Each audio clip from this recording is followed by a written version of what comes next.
और तुम्हारा एग्जाम आज पूरे सूक्ष्मदर्शी खत्म करेंगे। पेशेंस के साथ बैठना, पूरे एक साथ इकट्ठे इसलिए पढ़ा रहा हूँ ताकि कंपैरिजन कर सको कि कौन से सूक्ष्मदर्शी में किस तरीके की व्यवस्था है ना।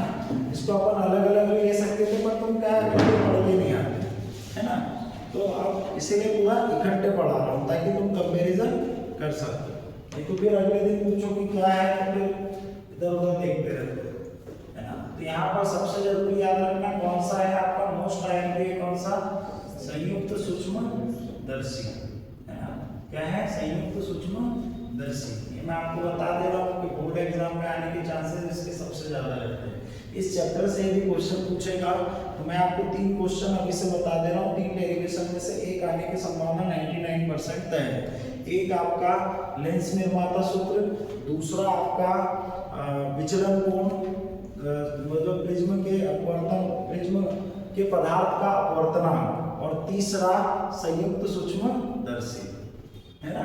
ये 3 ऐसे डेरिवेशन हैं कि यहाँ पर ये कठिन लगते बच्चे को, और यहीं से वो 3 पूछेगा 4 नंबर में आराम से, इजीली, मजे से है ना। तो यहाँ पर देखो संयुक्त सूक्ष्मदर्शी, संयुक्त सूक्ष्मदर्शी का हमारे जितने भी सूक्ष्मदर्शी या दूरदर्शी पढ़ेंगे उसका मतलब क्या है। सूक्ष्मदर्शी का मतलब क्या है कि छोटी वस्तु को बड़ा करके देखना, और दूरदर्शी का मतलब क्या होता है, दूर की वस्तुओं को देखना। तो दोनों स्थिति में कुछ दिख नहीं रहा है उसको देखना, कुछ दिख नहीं रहा उसको देखना है। Point clear. सूक्ष्मदर्शी में छोटी वस्तु का बड़ा प्रतिबिंब, और दूरदर्शी का मतलब क्या हुआ, दूर की वस्तु को देखना। क्लियर हुआ क्या? चलो यहाँ पर बात करें संयुक्त सूक्ष्मदर्शी। सबसे फर्स्ट पॉइंट आप क्या, मैंने आपको पॉइंट बता दिए, क्या, प्रतिबिंब का बनना, क्या, प्रतिबिंब रचना, प्रतिबिंब रचना है ना। आज मैं आपको बोल के भी बताऊंगा, कल तो सरल सूक्ष्मदर्शी था, ज्यादा कुछ था नहीं, इसलिए बोलने की आवश्यकता नहीं कि आपको पता था कि ऐसे किरण आ रही है वैसे जा रही है। मैं यहाँ पर बोलूंगा तो आप सुनना, जैसे जैसे मैं डायग्राम बनाऊंगा वैसे वैसे मैं बोलूंगा है ना।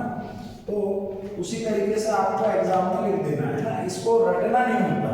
इसको यदि आप जितना अच्छा डायग्राम समझ गए हो, इसका मतलब आप डायग्राम के बेसिस पर पूरा क्वेश्चन सॉल्व कर सकते हो। और दूसरी चीज कि वो पूरी की पूरी 6 पोजीशन के साथ सब कुछ दिमाग में होना चाहिए कि 6 पोजीशन में कौन सी पोजीशन पर कहाँ डायग्राम बनेगा। यदि वो है तो आपको दूरदर्शी संयुक्त सूक्ष्मदर्शी में कहीं कोई समस्या नहीं आनी है। और दूसरी चीज कि दूसरा काम आपका है कि डायग्राम यहाँ पर जो बनवाऊंगा वो डायग्राम को आपको घर पर बना कर देखना है। क्लियर। तो अब यहाँ पर बना रहे हैं क्या, रेखा चित्र। बहुत ध्यान से समझना है ना, क्या समझना है, ध्यान से है ना। अब मैंने बोला यहाँ पर 2 प्रकार के लेंस होते हैं। मैं रचना में पॉइंट लिखते जा रहा हूँ, क्या लिखते जा रहा हूँ, पॉइंट। हो गया ना, वो क्या है आपका अभिदृश्यक लेंस, क्या है, अभिदृश्यक लेंस। और आपका ई क्या रहेगा, ई क्या है आपका नेत्रक लेंस, क्या है, नेत्रक लेंस। कितने लेंस प्रयोग होंगे इसमें, 2 है ना। अभिदृश्यक लेंस कैसा होगा सर, छोटा, और नेत्रक लेंस कैसा होगा, बड़ा। पॉइंट क्लियर यहाँ पर। चलो अब यहाँ पर देखो, मैंने कहा ये सबसे पहले अपन क्या खींच ले रहे हैं, एक्सिस। एक्सिस, ये एक्सिस कौन सी होगी, मुख्य अक्ष। मुख्य अक्ष पर आपको क्या बनाना है सबसे पहले सर, एक अभिदृश्यक लेंस। अभिदृश्यक लेंस कैसा होगा सर, छोटा। कैसा होगा सर, छोटा। एक बार फिर से इसमें देख लेते हैं।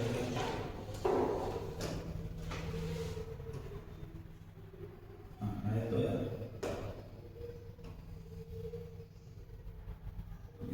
खाम का परेशान ऊपर बने हैं।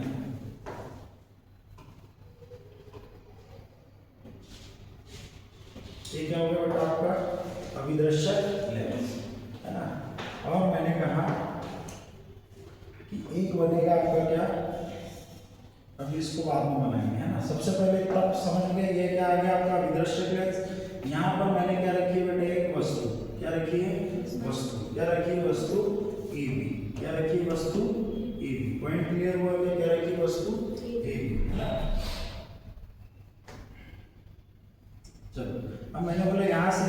प्रकाश किरण भी ऐसे है ना। और ये अपवर्तन के पश्चात कहाँ से ऊपर जाएगी, अपवर्तन के पश्चात कहाँ से ऊपर जाएगी, मुख्य फोकस से कहाँ से ऊपर जाएगी, मुख्य फोकस से ये इस तरीके से जाएगी है ना। और फिर दूसरी कहाँ से भेज दो, प्रकाशित केंद्र से। तो इस प्रकार ये क्या बन गया यहाँ पर प्रतिबिंब। यहाँ तक पॉइंट क्लियर हुआ क्या, यहाँ पर क्या बन गया आपका प्रतिबिंब। प्रतिबिंब क्या बन गया सर, ए बी। क्या बन गया, ए बी। डायग्राम बहुत शार्पनेस के साथ बनाना है अपने को। ये क्या हो गया सर, ए डेश, ये क्या हो गया सर, बी डेश, ये क्या हो गया, ए डेश, ये क्या हो गया, बी डेश। यहाँ तक पॉइंट क्लियर हुआ क्या है ना। ये मैं इसकी डायरेक्शन भी बना दे रहा हूँ। यहाँ तक पॉइंट क्लियर हुआ क्या, चलो ओके होगा ठीक। कहानी यहाँ तक क्लियर है। चलो ये कौन सा है, अभिदर्शक लेंस ओ है ना।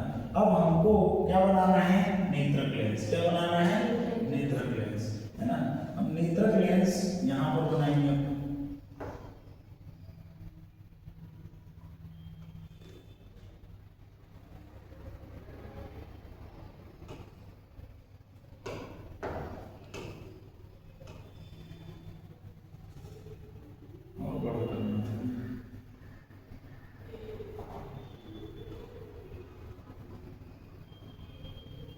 इस प्रकार से अपन ने क्या बना दिया, नेत्रक लेंस। क्या बना दिया, नेत्रक लेंस। और ध्यान रखना है आपको यहाँ पर, क्या ध्यान रखना बेटा, कि ये वाली किरणें यहाँ पर आएंगी है, ये वाली किरणें कहाँ आएंगी, यहाँ पर। पॉइंट क्लियर हुआ यहाँ तक। अब देखो लॉजिकली समझना, मैंने बोला ये अपवर्तन के बाद किरणें यहाँ जा रही है, इसको प्रतिच्छेद करने के बाद भी आगे जा रही है। और मैंने बोला ये कौन सा हो गया आपका अभिदर्शक लेंस, इसको लगे तो यहाँ पर लिखना है ठीक, क्लियर। और ये यहाँ पर रहेगा क्या, ओ ठीक। अब देखो मैंने बोला कि यदि ये यहाँ से अपवर्तन के पश्चात किधर जाना चाहिए, इधर की तरफ। अपवर्तन के पश्चात क्या होगी, अब ये किससे आ रही है, फोकस से, और एक आ रही है प्रकाशिक केंद्र से। एक किससे आ रही है, प्रकाशिक केंद्र से, तो किधर चली जाएगी, इधर। इस तरीके से जाना चाहिए। अब मैंने बोला यहाँ पर आपको एग्जाम में क्या अपनाना है, यहाँ पर आपको कहाँ से, यहाँ से इस तरीके से इसको किधर लाना है, इधर की तरफ। इधर लाना है, इधर की तरफ। पॉइंट क्लियर हुआ क्या, पॉइंट क्लियर हुआ क्या। और आपको एग्जाम में इस चीज पर ध्यान देना है, सर यहाँ से एक सीधी ये बना दी है ना। और भाई पहले क्या बना रहा हूँ वो ध्यान देना है ना, पहले क्या बना रहा हूँ वो ध्यान देना ठीक। पहले ध्यान देना कि मैं बना क्या रहा हूँ। तो मैंने पहले क्या बना दिया सर, प्रतिबिंब। क्या बनाया है सर, प्रतिबिंब। और प्रतिबिंब बनाने के लिए मैंने ई से सबसे पहले कहाँ पर, बी डैश को कट करते हुए एक लाइन इधर की तरफ बढ़ाई, इधर की तरफ। पॉइंट क्लियर हुआ क्या। ये यहाँ पर आपका क्या बन गया सर, प्रतिबिंब। क्या बन गया, प्रतिबिंब। ये बना कैसे है सर, ये जो अपवर्तन के पश्चात जा रही थी, ये तो कहाँ से आ रही है, मुख्य अक्ष से आ रही है ना। ये कहाँ से आ रही है, मुख्य अक्ष बोल रहा है, ये आपका प्रकाशिक केंद्र से आ रही है।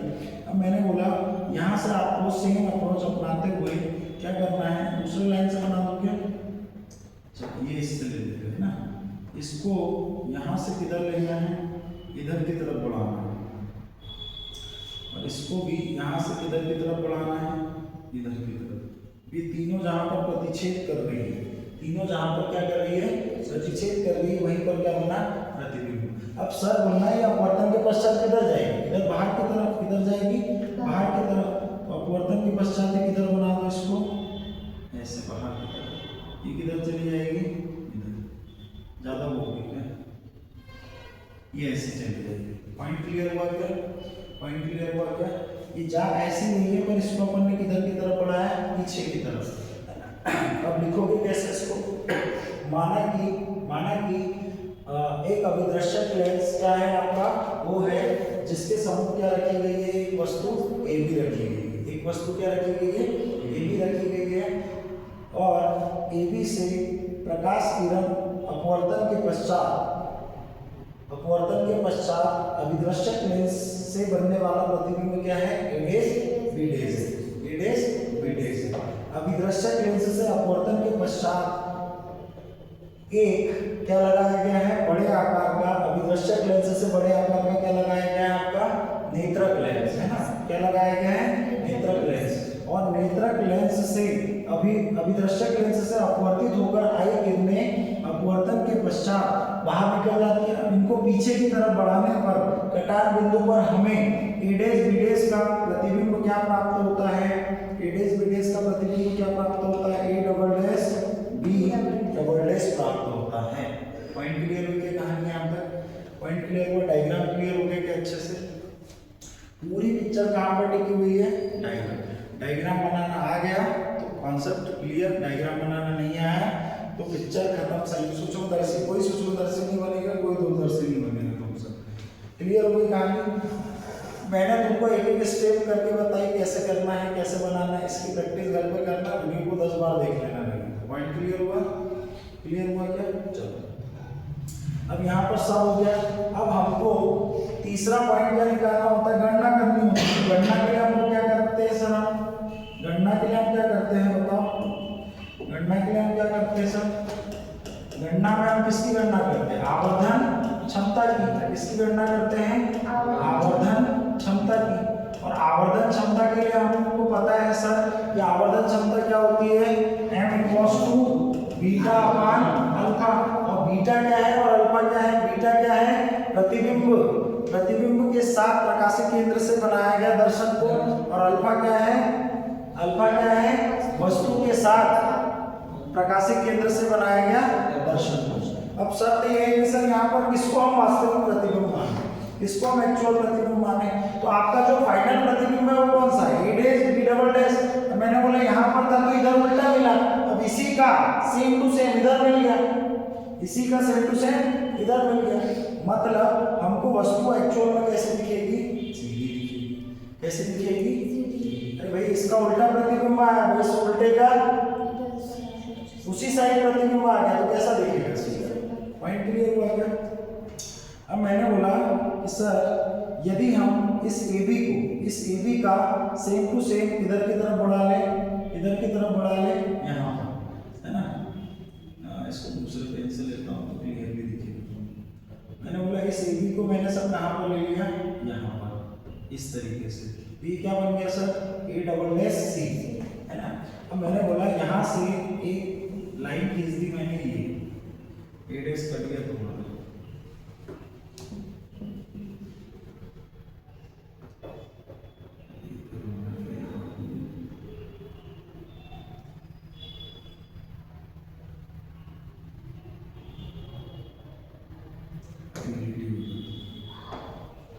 पहले इसको बना देते हैं ये ना। तो ये कौन सा गुण हो गया सर?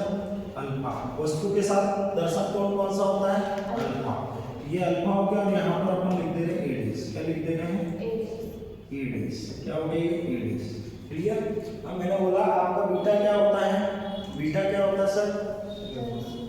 बीटा क्या होता है? राख से बोलो प्रतिबिंब के साथ। तो प्रतिबिंब, फाइनल प्रतिबिंब क्या बन रहा है? A double dash B double dash. ये क्या बन गया आपका? ये वाला दर्शक कोण क्या बन गया? बीटा। पॉइंट क्लियर हुआ क्या? क्लियर हुआ क्या? चलो अब यहाँ पर हम n बराबर से क्या लिखेंगे? tan बीटा अपान tan अल्फा। अब आपने कल नहीं पूछा था, क्या नहीं पूछा था कि tan ही क्यों लिया, sin क्यों नहीं लिया? क्यों नहीं पूछा था? वो तुम्हारी गलती, पर मैं बता देता हूँ ना। देख लेना। मैंने बोला बेटा वस्तु हमेशा कैसी रहेगी? ऊर्ध्वाधर लंबवत। और मैंने बोला कौन से डिस्टेंस हमारे पास होगी? केवल क्षैतिज और ऊर्ध्वाधर। विकर्ण वाली होगी क्या हमारे पास डिस्टेंस? कभी नहीं होगी। इसीलिए अपन क्या ले रहे हैं यहाँ पर? tan। क्या ले रहे हैं? tan। अब बोलना यहाँ पर tan बीटा और tan अल्फा ले तो लिया हमने, है ना। क्या ले लिया? tan बीटा और tan अल्फा। अब tan बीटा के लिए क्या हो जाएगा? लंब क्या हो जाएगा sir? A double dash B double dash. क्या हो जाएगा?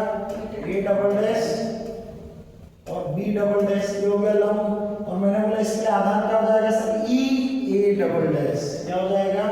E A double dash. होगा नहीं होगा? मैंने बोला यहाँ पर फिर देखो, बहुत ध्यान से समझना है ना, पहले बता दे रहा हूँ, एग्जाम में दिक्कत नहीं होनी चाहिए तुमको। अब यहाँ पर tan अल्फा, अल्फा यहाँ पर है, अल्फा के लिए क्या हो जाएगा sir? A double dash C। क्या हो जाएगा? A double dash C। और मैंने बोला अल्फा के लिए आधार क्या हो जाएगा sir? E A double dash. क्या हो जाएगा? E A double dash. होगा या नहीं होगा?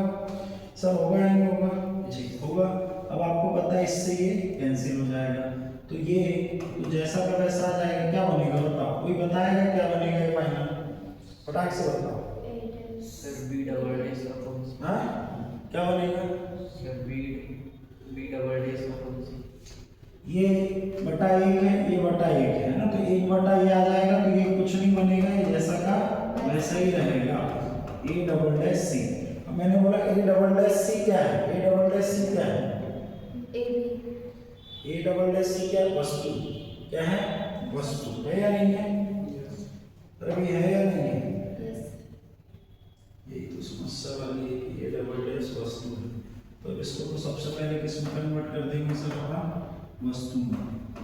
ए double dash B double dash upon A B, चूंकि ए बी इक्वल्स टू क्या है आपका? A double dash C. यहाँ तक कहानी क्लियर हुई क्या? यहाँ तक कहानी क्लियर हुई क्या? हो गई। अब देखो यहाँ पर आपके पास दो तरीके की कहानी चलेगी। क्या चलेगी? दो तरीके की कहानी। मैंने बोला बेटा यहाँ पर m इक्वल्स टू, मैंने कहा a dash b dash upon A B into a double dash b double dash upon a dash b dash. क्या ऐसा कर सकता हूँ मैं? a डैश b डैश का गुणा भाग कर दिया, है ना, इससे ये कैंसिल हो जाएगा, यही बचेगा। अब मैंने बोला कि आपका रैखिक आवर्धन क्या होता है? रैखिक आवर्धन क्या होता है? रैखिक आवर्धन ये भी m होता है, m इक्वल्स टू क्या हो जाएगा? i अपॉन वो, बोले तो height of image upon height of object. तो height of image a dash b dash क्या है? हाइट ऑफ इमेज, और a b क्या है? Height of object. पर किसके लिए सर? अभिदृश्यक लेंस के लिए। और अभिदृश्यक लेंस के लिए क्या हो जाएगा? रैखिक आवर्धन। अभिदृश्यक लेंस के लिए क्या हो जाएगा? रैखिक आवर्धन m, है ना। फिर मैंने बोला कि a double dash b double dash क्या है सर? हाइट ऑफ इमेज, और a डैश b डैश किसके लिए वस्तु थी? अभिदृश्य, सॉरी आपका नेत्रक लेंस के लिए। किसके लिए थी? नेत्रक लेंस के लिए। तो सर यहाँ पर इनटू क्या हो जाएगा? me। क्या हो जाएगा? me।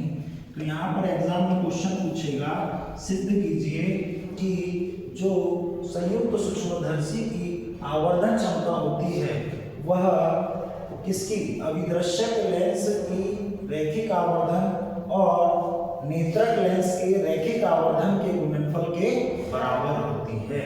एक क्वेश्चन ये बनेगा यहाँ पर, ठीक। अभी ये खत्म नहीं हुआ, ये खाली मैंने यहाँ पर एक क्वेश्चन बता दिया कि यदि ये डेरिवेशन करने के लिए आता है कि यहाँ पर संयुक्त सूक्ष्मदर्शी की जो आवर्धन क्षमता होगी वह किसके किसके गुणनफल के बराबर होगी?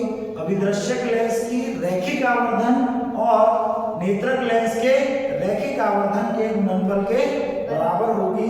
तो ये डेरिवेशन यहाँ पर कंप्लीट हो जाएगा, है ना। परंतु यदि ऐसा नहीं हुआ और आपसे पूछा जाए क्या निकालने के लिए बोले? आवर्धन क्षमता निकालने के लिए बोले, तो आवर्धन क्षमता के लिए कैसे निकलेगा? अब इसके आगे करेंगे डेरिवेशन। क्या करेंगे? आगे, है ना। अब मैंने बोला सबसे पहले यहाँ पर त्रिभुज देखो, यहाँ त्रिभुज देखो, ए डैश बी डैश और ओ, ये वाला दिख रहा है? ए डैश बी डैश ओ दिख रहा है? नहीं दिख रहा? मैं इधर निकाल रहा हूँ, ए डैश बी डैश ओ, ये ए डैश, ये बी डैश और ये ओ, है ना। ये एक हो गया, और ए बी को, और यहीं से ये ए बी ओ है या नहीं है? ये वाला त्रिभुज और ये वाला त्रिभुज, है ना। बेटा ध्यान दे देना, है ना, नहीं तो अपन सो ही रहे। क्यों आ रहा है? कर लेगा कोई दूंगा, भटकाए मत ना, है ना। यहाँ पर फोकस होके समझो, तभी जाकर ये चीजें इजी लगेगी। सबसे पहले डायग्राम उठाना है, और मैंने बता दिया कि आवर्धन क्षमता में कुछ यहाँ तक कुछ करना पड़ा कि अभी तक नहीं। पिक्चर अब यहीं से शुरू हुई है कि सर यहाँ पर दो समरूप त्रिभुज ले लें, कौन सा? A B, A dash B dash हो और ए बी हो। अब इनके समरूप त्रिभुजों में संगत भुजाएं कैसी होती है? संगत भुजाओं का अनुपात कैसा हो जाता है? बराबर। संगत भुजाओं का अनुपात कैसा होता है? बराबर। तो ए डैश बी डैश और ए बी का अनुपात किसके बराबर होगा? ओ ए और ओ ए डैश के। होगा या नहीं होगा? बस यही तो एक पॉइंट निकालना था अपने को। अब यहाँ पर मैंने बोला सर चूंकि त्रिभुज A dash B dash O व ये डायरेक्ट बता दो क्या है, समरूप है किसके, त्रिभुज ए बी ओ के। अब नियम बता दे रहा हूँ समरूपता का कि पहले जिस त्रिभुज का लिखोगे उसी त्रिभुज को ऊपर लिखोगे, है ना। जैसे मैं इसकी भुजा क्या है ए डैश बी डैश और इसकी भुजा क्या है संगत भुजा ए बी, ये बराबर होगा किसके साथ, ओ ए डैश और ओ ए के। ओके, आई के बाद समझ में यहाँ तक, ये यहाँ तक पॉइंट समझ में आएगा। चलिए अब एक और त्रिभुज लेंगे अपन, एक और त्रिभुज देखेंगे, है ना। A double dash B double dash E, क्या देखा अपन ने, A double dash B double dash E और ए डैश बी डैश ई।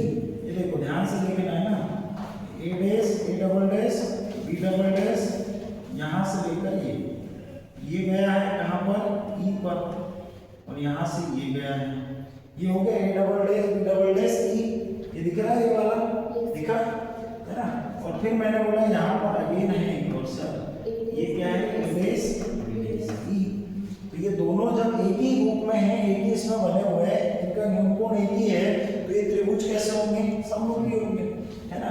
अब यहाँ से कौन से त्रिभुज निकालेंगे, कौन सा बोला, चूंकि त्रिभुज A double dash B double dash E व 180 डायरेक्ट समरूपी को डायरेक्ट स्टेप में बना त्रिभुज A dash B dash E में, ये कितना हो गया, क्या हो जाएगा sir, A dash B dash A double dash B double dash upon A dash B dash equals to E A double dash E A double dash और E A dash.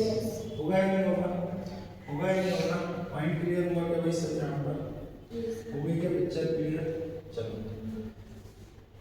हमने ऐसा क्यों किया सर, क्यों किया ऐसा हमने, क्यों जबरदस्ती समरूप त्रिभुज लिए, क्योंकि इसकी वैल्यू है क्या आपके पास, है क्या, ये खड़ी आली आकृति और हमारे पास केवल कौन सी होती है, आड़ी। आड़ी कैसे सर, अब देखो मैं देखो हर एक पॉइंट पर बात कर रहा हूँ, है ना, ध्यान दोगे तो बहुत इजी हो जाएगा आपके लिए। एक से दो बार प्रैक्टिस करोगे घर पे तो ये समझ लेना 4 नंबर तुम्हारे पक गए, पक्का, है ना। यहाँ तक क्या क्लियर हुई क्या। चलो मैंने बोला सर ये क्या है, न्यूनतम दृष्टि की स्पष्ट दृष्टि की न्यूनतम दूरी पर बना प्रतिबिंब। यहाँ पर अभी इसकी दूरी क्या लेते हैं अपन, बी, क्या लेते हैं, बी। होगी या नहीं होगी, होगी या नहीं होगी, पक्का होगी या नहीं होगी,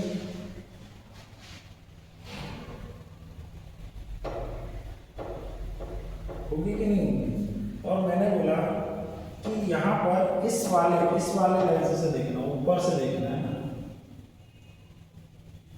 कौन सा लेंस, ये अभिदर्शक लेंस से ए डैश बी डैश की दूरी कितनी है सर, अभिदर्शक लेंस से ए डैश बी डैश प्रतिबिंब है, प्रतिबिंब की दूरी क्या ले लोगे, वी। ओ किसके लिए ले रहे हैं अपन, अभिदर्शक लेंस के लिए। ओ किसके लिए ले रहे हैं, अभिदर्शक लेंस के लिए। मैंने बोला सर ये वाली डिस्टेंस क्या होगी, ये वाली डिस्टेंस क्या होगी, ये वस्तु का काम कर रही है किसके लिए, किसके लिए, नेत्रक लेंस के लिए, किसके लिए, नेत्रक लेंस के लिए। क्या हो जाएगी सर, यूवी, क्या हो जाएगी, यूवी, है ना। अब लॉजिकली सोचो, ये वाली क्या हो जाएगी सर, ये वस्तु का काम कर रही है किसके लिए, किसके लिए, अभिदर्शक के लिए, क्या हो जाएगी, यू। होगा या नहीं होगा, यहाँ तक आने के लिए हो गई क्या। मैं आपसे पूछ रहा हूँ सर ये सभी दूरी अपन क्या एक ही डायरेक्शन में नाप लेंगे, ये धनात्मक होगी ये ऋणात्मक होगी, ये किधर जा रहा है, प्रकाश केंद्र से इधर, प्रकाश किरण जा रही है इधर, तो ये कैसी होगी। मैंने बोला ये किधर जा रही है सर, ये तो हम इधर जा रहे हैं नापने के लिए, वीओ से ओ है, इधर से इधर जा रहा है मतलब धनात्मक होगी। मैंने बोला इससे इधर आ रहे हो तो ये कैसी होगी, ऋणात्मक। मैंने बोला इससे इधर साइड आ रहे हो ये डिस्टेंस नापने के लिए तो ये भी कैसी होगी। यहाँ तक पॉइंट क्लियर हो गया। अब ध्यान से देखोगे तो यू ओ क्या है, ओ ए, ये क्या है, यू ओ क्या है, ओ ए, और ओ ए डैश क्या है, वी ओ, है या नहीं है। मैंने बोला सर कि यहाँ पर ई ए डबल डैश क्या है, माइनस, और ई ए डैश क्या है, माइनस। अब अब देखो मैंने बोला यहाँ पर आपने ए डैश अपान ए बी निकाला क्या? ए डैश अपान ए बी किसके बराबर निकाल लिया सर? इसके बराबर। और मैंने बोला सर फिर से देखो यहाँ पर A double dash B double dash upon A dash B dash ये निकाल लिया आपने। कहाँ पर देखो A double dash B double dash A dash B dash ये डबल। अब मैंने बोला इधर वाली जितनी भी वैल्यू है वो सब नॉन वैल्यू है कि नहीं है? बस यहाँ पर इसको समीकरण नंबर 2 दे दो, इसको सर समीकरण नंबर 3 दे दो। समीकरण 1 अपन किसको दिया था? नहीं दिया था क्या? ये हो गया आपका समीकरण नंबर 1 है ना। समीकरण 1 में समीकरण कहाँ से? 2 और 3 से मान रखने पर रख दो m इक्वल्स टू। अब आपको पता है कि सर पहले क्या है बताइए? A dash B dash upon A B. A dash B dash upon A B की जगह क्या रखा जाएगा? तो ए डैश अपान ओ ए। और इसकी जगह क्या रखा जाएगा sir? E A double dash upon E A dash. रखा है कि नहीं रखा है? मैंने बोला अब यहाँ से वैल्यू पुट कर दो। ओ ए डैश अपान ओ ए। ओ ए डैश की वैल्यू क्या है सर? ओ ए डैश की वैल्यू क्या है? ओ ए डैश की वैल्यू क्या है? 0। और ओ ए की वैल्यू क्या है? -u। क्या है? vo upon minus u। ठीक। अब ई ए डबल डैश और E A dash. E A double dash क्या है सर? ये -d। और ई ए डैश क्या है sir? Minus D upon minus minus से माइनस क्लियर हुई यहाँ पर कहानी। तो फाइनली हमारे पास जो m निकल कर आया वो क्या आ गया sir? v upon minus v upon u not into d upon u e। ये होगी आपकी क्या होगी भाई? ये आवर्धन क्षमता। क्या होगी? आवर्धन। ये बड़े नंबर में ही आता है क्वेश्चन। किसमें आता है? बड़े नंबर में। पॉइंट क्लियर हुआ क्या? अब इसमें स्पेशल केस बनेंगे। क्या बनेंगे? Special case. स्पेशल केस कल जो बनाए थे वही होंगे। कल जो बनाए थे क्या होंगे? वही होंगे। कैसे? जब अंतिम प्रतिबिंब कहाँ पर बने? जब अंतिम प्रतिबिंब कहाँ बने? अनंत पर। जब अंतिम प्रतिबिंब कहाँ पर बने? अनंत पर बने। तो बेटा मैं पूछ रहा हूँ आपसे, जब अंतिम प्रतिबिंब कहाँ पर बनता है? अनंत पर बनता है। तब वस्तु कहाँ पर रखी होगी? फोकस पर। कहाँ रखी होगी? फोकस पर। मतलब सर यू ही आपका किसमें कन्वर्ट हो जाएगा? एफ ई में। किसमें कन्वर्ट हो जाएगा? एफ ई में। इक्वल्स टू क्या आ जाएगा यहाँ पर बताओ फटाक से? m equals to minus v not upon u not into d upon क्या आ जाएगा सर? F E. होगा ही नहीं होगा? क्लियर हुई क्या यहाँ पर कहानी? अब यहाँ पर तुमसे पूछा जाता है कि सर ये ऐसा ओपनली थोड़ी रखा होगा। ये ओपन रखा है क्या? नहीं। ये किसमें होगा? नली में। आप ऐसे देखते हो नली में ऐसे बड़ा बड़ा कर। तो नली का मतलब क्या हो गया? यहाँ पर इस लेंस को क्या किया जाता है? ये वाली वस्तु कहाँ पर रखी होनी चाहिए आपकी? फोकस पर। कहाँ पर रखी होनी चाहिए? फोकस पर। कहाँ पर रखी होनी चाहिए? फोकस पर, है ना। कहाँ पर रखी होनी चाहिए? फोकस पर। फोकस पर रखोगे तो प्रतिबिंब कहाँ बनेगा? देख पाओगे क्या? नहीं। तो कहाँ पर रखी होनी चाहिए? चलो अभी उस पर बात कर रहा, पहले ये वाले पॉइंट पर आ गया है ना। मैंने बोला कि ये यहाँ से लेकर यहाँ तक की जो डिस्टेंस होती है, बोले तो अभिदृश्यक लेंस से लेकर कहाँ तक की डिस्टेंस? नेत्रक लेंस के बीच की दूरी क्या होती है? L। और L क्या होती है बेटा? नली की लंबाई, जिसके अंदर ये पूरा अरेंजमेंट रखा होता है। तो हमेशा आपको यहाँ पर क्या पूछे जाते हैं? नली की लंबाई, है ना। 1 नंबर में 2 नंबर में पूछ लेगा कि संयुक्त सूक्ष्मदर्शी की नली की लंबाई कितनी होती है। तो आपको बताना पड़ेगा नली की लंबाई क्या होती है? अरे अभिदृश्यक लेंस और नेत्रिका लेंस के बीच की दूरी क्या कहलाती है? नली की दूरी। क्या कहलाती है? नली की दूरी। अब ये नली की दूरी होगी। नली की लंबाई क्या होगी? अब आप यहाँ पर देखकर बताओ क्या होगी सर नली की लंबाई?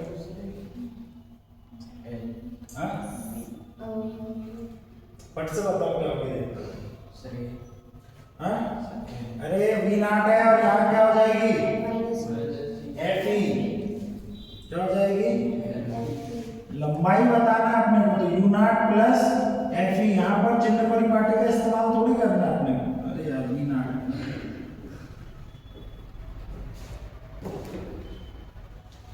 क्या हो जाएगा V नॉट प्लस बस इतने से ही आपको 2 नंबर मिल जाने हैं। बताना क्या है परिभाषा और सूत्र संयुक्त सूक्ष्मदर्शी में जब अंतिम प्रतिबिंब कहाँ पर बने। केस नंबर 2 है इसका सर, क्या है केस नंबर 2 कि जब अंतिम प्रतिबिंब स्पष्ट दृष्टि की न्यूनतम दूरी पर बने। जब अंतिम प्रतिबिंब स्पष्ट दृष्टि की न्यूनतम दूरी पर बने है ना। तो क्या होगा 1/f equals to 1/b minus 1/u। अब यहाँ पर रिप्लेस हो जाएगा। याद रखना ये किसके लिए होता है नेत्रिका लेंस। हम देख रहे हैं ये किसके लिए स्पष्ट न्यूनतम दृष्टि किसके लिए होगी नेत्रक वाले के लिए है ना। तो यहाँ पर तब क्या हो जाएगा 1/क्या हो जाएगा सर FE इक्वल्स टू 1/क्या हो जाएगा B नॉट। B की जगह क्या जाएगा अरे अंतिम प्रतिबिंब की डिस्टेंस देखो क्या है। अंतिम प्रतिबिंब की डिस्टेंस क्या है माइनस क्या है नहीं दिख रहा हो तो इधर आ जाओ माइनस 1/u। प्रतिबिंब की दूरी क्या हो जाएगी माइनस क्या हो जाएगी माइनस u। यहाँ क्या है 1/FE और यहाँ क्या आ जाएगा माइनस 1/d और माइनस माइनस प्लस 1/u। आया नहीं आया आया कि नहीं आया। चलो अब मैंने बोला यहाँ पर दोनों पक्षों में किससे गुना कर दो b का गुना करने पर b का गुना करने पर। तो यहाँ क्या आ जाएगा 1/FE ये हो जाएगा d/FE। यहाँ पर माइनस 1 प्लस d/u है ना। मैंने बोला बेटा हमने फॉर्मूला निकाला तो यहाँ पर d/u की वैल्यू रख सकते हैं अपन। किसकी वैल्यू रख सकते हैं d/u रख सकते हैं या नहीं रख सकते। देखो ये d/u है d/u की वैल्यू यहाँ से क्या निकल जाएगी सर 1 प्लस d/FE होगी या नहीं होगी। तो अब यहाँ पर इसको अपन क्या दे देते हैं समीकरण नंबर 4। तो यहाँ पर लिख दो समीकरण 4 में d/u का मान रखने पर क्या हो जाएगा सर। यहाँ क्या हो जाएगा सर आवर्तन क्षमता n इक्वल्स टू क्या हो जाएगा माइनस v0/u0 इंटू यहाँ पर आ जाएगा 1 प्लस d/FE हो गया। आई क्या बात समझ में क्लियर हुई क्या कहानी। अरे भाई क्लियर हुई क्या कहानी क्लियर हुई क्या कहानी। अब मैंने बोला इसमें नली की लंबाई कैसे निकालोगे सर। इसमें भी क्या निकालनी पड़ेगी नली की लंबाई। नली की लंबाई तो क्या रहनी है सर नली की लंबाई तो क्या रहनी है वही जो रहती है v0 प्लस FE क्या हो जाएगी v0 प्लस क्लियर। नली की लंबाई सेम ही निकलनी है दोनों स्थितियों। क्लियर हो गया कहानी पॉइंट क्लियर हो गया। ये आपका पूरा संयुक्त सूक्ष्मदर्शी कंप्लीट हुआ। अब एग्जाम में डिपेंड करता है कि किस किस चीज के लिए पूछ रहा है। मैंने पूरे डेरिवेशन 21 में फंसा दिया आपने है ना। ये 2 अलग अलग कंडीशन है। ये इसके लिए पूछता है तो बहुत बढ़िया बात है ना। आपको 3 पॉइंट में आंसर देना 4 नंबर में पूछ लेगा। इसके बाद यदि वो पूछता है कि भैया क्या निकालो आवर्धन क्षमता तो कहाँ तक करना है यहाँ तक है ना। वैसे तो इसमें स्पेशल केस हमेशा बनाकर आना चाहिए। यदि यहाँ तक पूछा है ना तो स्पेशल केस हमेशा बनाकर आओ क्योंकि इसके बाद स्पेशल केस में करना ही क्या है सॉल्व तो करना है। आई के बाद स्पेशल केस बनाने से होता है मार्किंग तुम्हारी कहीं पर भी नहीं कटेगी है ना।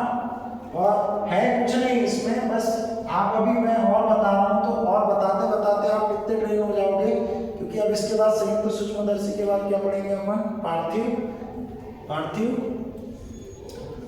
हाँ, पहले दूरदर्शी पढ़ेंगे फिर पार्थिव पढ़ेंगे, है ना। 2 मिनट का ब्रेक, है ना। इतना क्लियर हो गया? इतना क्लियर हो गया अच्छे से? पूरे खत्म करने आए तब जाकर समझ में आएगा। इसको एक बार देखो, डायग्राम में कहीं कुछ समझ में नहीं आया तो पूछो।